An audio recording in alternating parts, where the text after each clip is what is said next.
What's up, guys? It's Taylor. Welcome back. If you're new here, I am Taylor Price, financial educator, streamer, and content creator, also known as Priceless Tay. In this video, we are going to be talking about what I would do if tomorrow I would become broke. So right now, if you're not doing well on your income and expenses and you feel as though you want to make some more money, this is going to be the video for you, because I'm basically going to hypothetically be saying we're starting off right from square one. What exactly am I going to do to help my financial path and to become more financially stable and secure? So we're going to get right to it right now. If you like this video, please make sure to give it a thumbs up and let's get to it.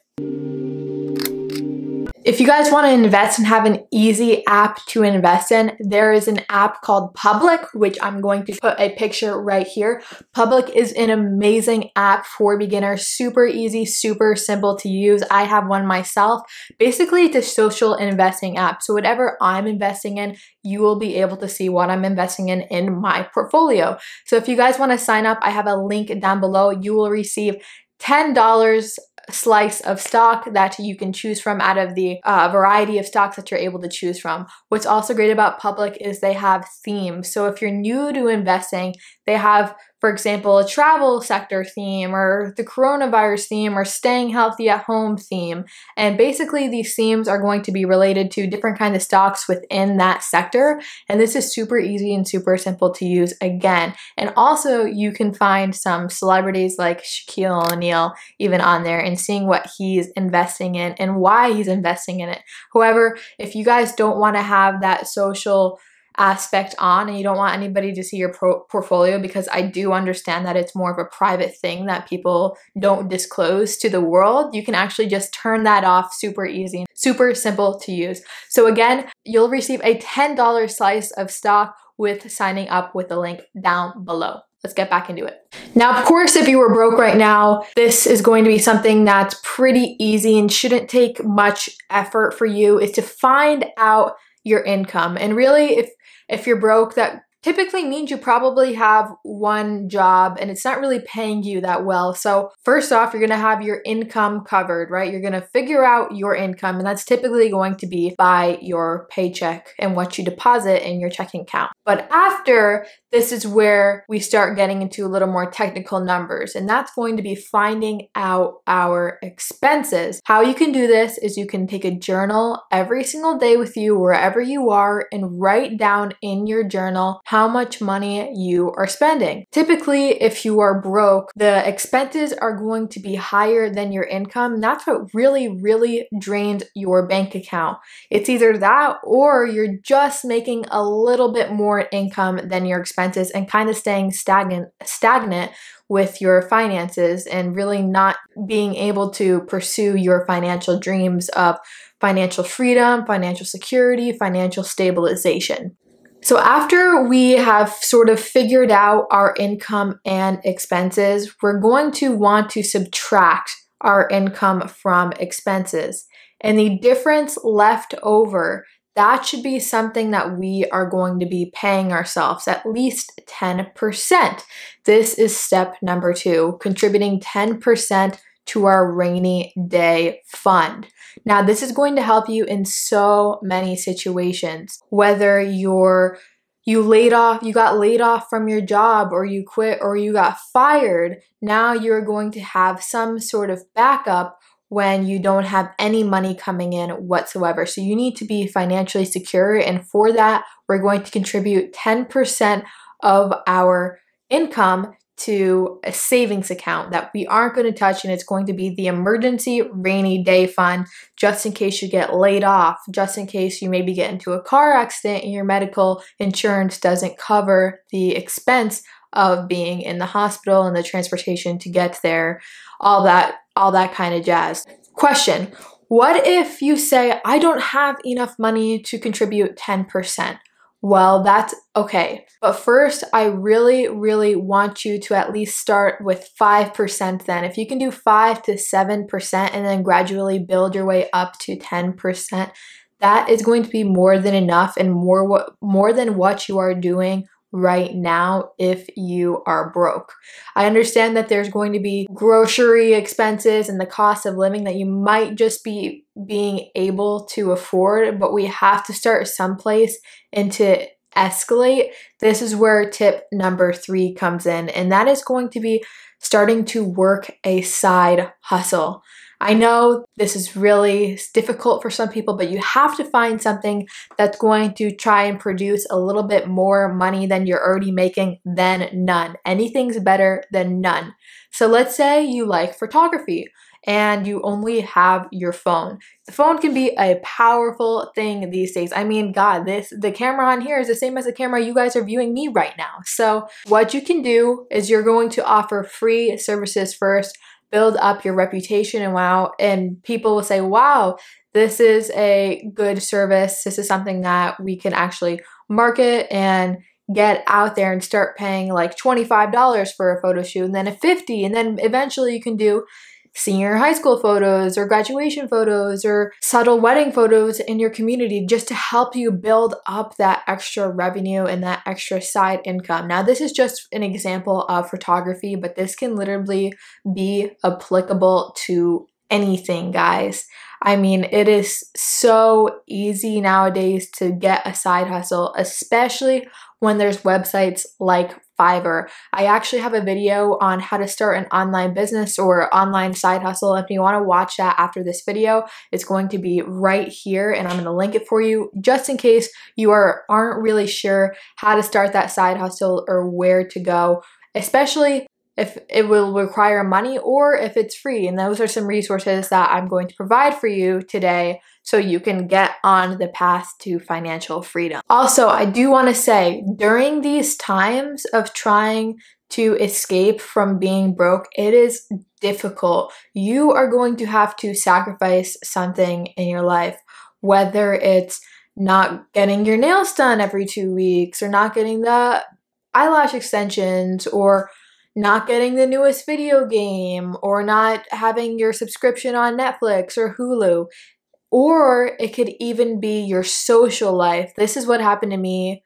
Honestly, it was so difficult. I actually got a dog because of how much time and effort I was putting into my side hustle while working a full-time job, while learning to become a real estate agent, while going to college full time. So the aspect of my life that I chose that I had to give up was my social life, because it was taking a majority of time away from the stuff that I needed to accelerate and build my finances, so eventually I'd be able to make that money and then spend whatever time that I want with my family and friends. So it's going to take some sacrifice, and eventually it will turn out in the longer run. But trust me, you just have to stick with it. You just have to keep going, and like I said, it will work out. And if you think it won't work out, then it's not going to, because it's all about visualization, manifestation,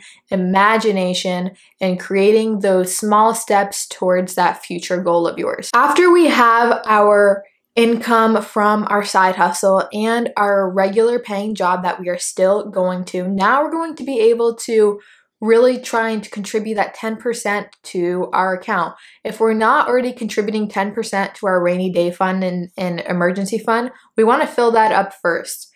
Next, whatever we have left over from that, after paying the cost of living, that is when we are going to start another savings account, and preferably a high yield savings account. These are going to be savings accounts that pay more than just normal savings account, which you can also do emergency fund too. And what you're going to do with this, after you allocated some amount of money, you are going to either help your side hustle expand, meaning that maybe you need an assistant, or maybe you need a website platform to really look professional and host whatever you're doing online. This is where you're going to start to allocate that into your side hustle. You can also invest in yourself. And investing in yourself is one of the most powerful tools that you can ever do, because no one is going to be able to take that away from you. And you can use that in every single aspect of your life. Yeah, investing in yourself. You can invest into a course or a mentorship or an ebook or anything along the lines that is going to help you benefit in the long run or in the future. If you guys are curious more about investing and trading, I do have a course linked down below if you wanted to get that as well. It's going to be discounted 15% off just for you guys. If you guys are in the same predicament, start learning today. Allocate a portion of your money to that second savings account.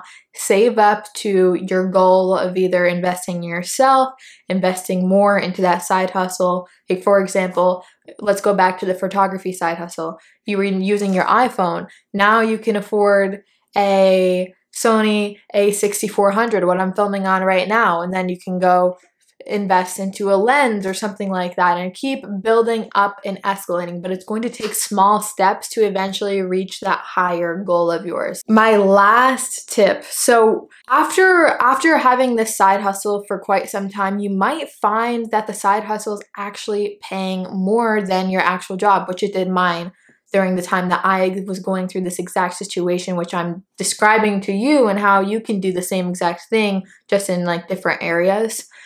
Is to get rid of the job, get rid of the 9-to-5, and really maximize your side hustle and start investing into it even more. And what I find is that you might have those 10 to 15 hour days, but again, it might take some time, but it will prove better than that of being in a 9-to-5, because the 9-to-5 is always going to be that 9-to-5. With being an entrepreneur and being a business owner, eventually you will be able to hire a team where you can just oversee things, of course, be a part of the business and be a visionary and create new ideas, but it's not going to be as intense, and the workload shouldn't be that 9-to-5. You can really create your own schedule. Also, talking about taxes, a lot of your paycheck, you'll notice this once you start doing this. Your paycheck from your 9-to-5 job is cut down severely by how much taxes you're paying as an employee. When you're the employer, on the other hand, when you're the entrepreneur and the CEO and founder of your own company, taxes were completely different, and you get a lot of tax write-offs and tax benefits of just being a small business owner, which is why I highly recommend the entrepreneurial route. I 100% believe that it is giving worth a try. A lot of people don't want to do the entrepreneurial move is because of all the fear that's behind it. What if I fail? What if all my investment was a waste? Well, we only have one life to live. I feel as though we might as well give it a try. And if it does end up failing, what can you learn from that situation, why it failed, and how can you move forward in your next venture and say, okay, this failed here, now I'm going to implement something that should be better than what I was doing here, and let's try it again. This is how it works. It's the dedication, motivation, and drive, even just to get yourself out of these times where you may be broke, to get yourself into that financial stability and security. This is my last tip, tip number 5. Let's say that you didn't want to quit your job and you're still doing your side hustle. Well, after you have your rainy day fund, and after you have that fund to either invest in yourself or to invest in your knowledge, I want you to create another account, and this is going to be allocated towards investments. You can create a stable income off of dividend portfolios, high dividend yield portfolios, something like Coca-Cola, something like Verizon, just naming some off the top of my head.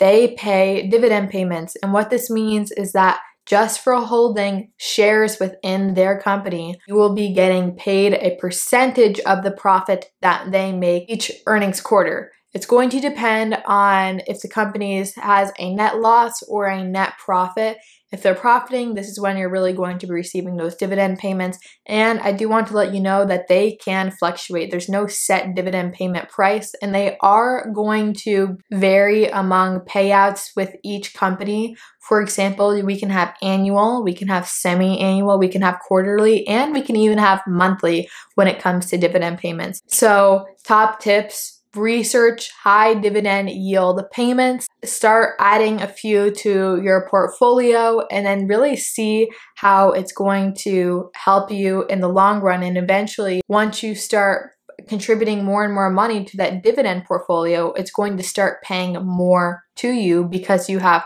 more of a percentage of ownership within that company, so you'll receive higher profit. Now, with dividend payments, there is an option where you can say, okay, I've made my money from this dividend payment. Now I'm going to just use it for myself. Maybe I want to go on vacation. That's good. If you want to do that, that's great. However, with dividend payments in some brokerages, you can actually use the money that you're making in the dividend payments to reinvest it back into the dividend. So eventually this will really start compounding and accumulating, and eventually you'll be able to actually live off of your dividend payments once your portfolio is big enough and it's profitable enough, and depending on what lifestyle that you are living. So that is really my 5 ways on how to overcome being broke, or how to start accelerating your financial stability and financial freedom, and ways to get to that financial independence that almost everyone seeks.